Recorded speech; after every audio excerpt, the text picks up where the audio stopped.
Aujourd'hui, on se penche sur un cas d'investissement fascinant, celui d'Opera Ltd. C'est une entreprise qui, franchement, est un vrai casse-tête pour le marché. La grande question, c'est celle-ci. Comment une boîte de tech peut-elle être à la fois une action de croissance, une action de valeur et une action de revenu? C'est presque contradictoire. Et c'est justement ça qui en fait une anomalie, une vraie curiosité sur le marché. Et regardez cette citation. Elle vient d'une note d'analyste et elle résume tout à la perfection. C'est puissant, non? Allez, on va décortiquer cette thèse, morceau par morceau, pour bien comprendre de quoi il s'agit. Bon, premier point, la croissance. Et là, attention, il faut tout de suite mettre de côté l'image qu'on pouvait avoir d'Opera il y a quelques années. L'entreprise a complètement changé de visage. En gros, le changement de cap est total. Avant, c'était la course au volume, le plus d'utilisateurs possible, même s'ils ne rapportaient pas grand-chose. Maintenant, c'est tout l'inverse. On vise la qualité, pas la quantité. Le focus, ce sont les marchés occidentaux, avec des utilisateurs qui ont une plus grande valeur, ce qu'on appelle l'ARPU.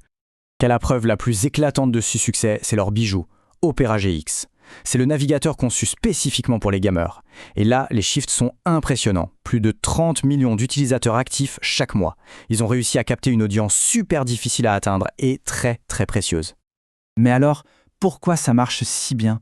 Eh bien, ce n'est pas juste un coup de peinture ou un thème sympa. Non, c'est un véritable outil, un écosystème complet.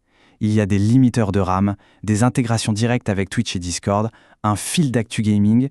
Pour un gamer, ça devient vite indispensable. C'est ce qu'on appelle un avantage concurrentiel très difficile à copier. Ok, donc on a une entreprise en pleine croissance. Logiquement, elle devrait être chère, n'est-ce pas? Eh bien pas du tout. Et c'est là qu'on aborde le deuxième visage d'Opera, son côté action de valeur. La question c'est, pourquoi est-elle si bon marché? Regardons les chiffres, c'est assez frappant. Quand on compare les ratios, que ce soit le cours sur bénéfice ou la valeur d'entreprise sur l'EBITDA, l'écart est flagrant. Opera se négocie à des multiples vraiment bas par rapport à un mastodonte comme Alphabet ou des spécialistes comme The Trade Desk. C'est le jour et la nuit. Pour le dire encore plus simplement, pour 1 € de bénéfice attendu, investir dans Opera coûte beaucoup moins cher que d'investir dans Google. C'est une décote massive, il n'y a pas d'autre mot. Alors pourquoi cette décote? Là voilà, la raison. Le marché applique ce qu'on appelle une décote chinoise, c'est-à-dire que la valorisation est pénalisée à cause de son actionnaire majoritaire qui est un groupe chinois, Kunlun Tech. Et ce n'est pas fini, on arrive au troisième et peut-être au plus surprenant des visages d'Opera.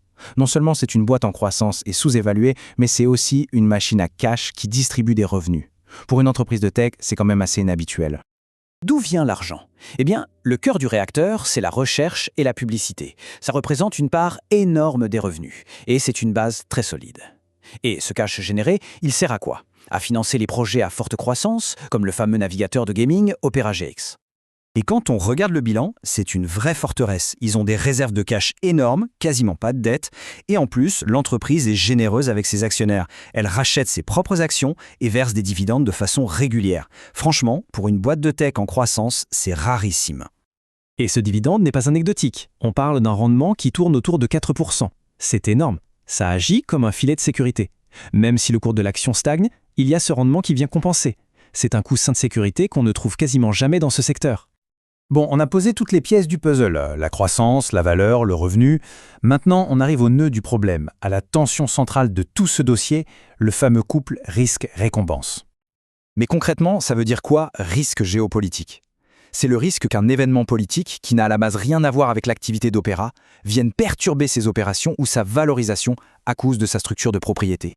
Et pour Opera, le risque est très clair. L'entreprise est basée en Norvège, elle est soumise aux droits européens, mais son actionnaire majoritaire est chinois. Et ça crée une crainte que les régulateurs américains ou européens se penchent un jour sur la question de la confidentialité des données. C'est ça, le fameux coût à accepter pour bénéficier de la décote. D'accord, le risque est identifié. La situation est complexe. Alors on fait quoi? Comment un investisseur professionnel approche ce genre de dossier? Quel est le plan de match? Eh bien, l'analyse met en lumière 3 catalyseurs potentiels, 3 choses à surveiller de très près. Premièrement, la croissance continue du revenu par utilisateur. Deuxièmement, la signature d'un gros partenariat. Et troisièmement, une nouvelle augmentation du dividende ou des rachats d'actions. Si l'un de ces points se réalise, ça pourrait changer la perception du marché. Et ça se traduit par une stratégie de prix très concrète. D'abord, une zone d'accumulation entre 12 et 14,50 $. Ensuite, un objectif à court terme vers 18 $. Et le plus important, un stop, un niveau de sortie à 10,50 $. Si le cours tombe là, ça veut dire que la thèse de départ est peut-être remise en cause. C'est une gestion du risque très pragmatique. Au final, si on devait tout résumer en une seule phrase, ce serait celle-ci. Et elle est vraiment parfaite. Acheter une société de croissance à un prix de valeur, protégée par un dividende, tout en acceptant le risque géopolitique. Tout est dit. C'est le résumé parfait de l'opportunité, mais aussi du compromis à faire.